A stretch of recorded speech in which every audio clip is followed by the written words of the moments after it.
Art or dynamite? Art. Art or jump? Art. Art or is it? Art. Art or truth or dare? Art. Art or push to start? Art. Bakit po kayo naging fan ni Tyla? Dahil kay Mars. Kasi sobrang Tylanatics niya. Art or show me love? Art. Art or water? Art. Art or Chanel?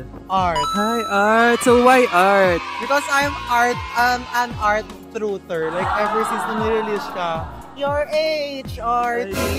Yes! HRT.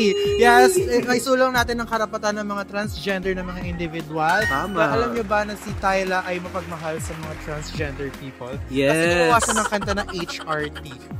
Yes, oo. Ayun. Okay, fun fact guys. Sample. Your HRT. So, hey guys, I'm with... Neo! Hello po. Hello po. Kinakabahan ako. So, this or that game, Tyla edition. Okay.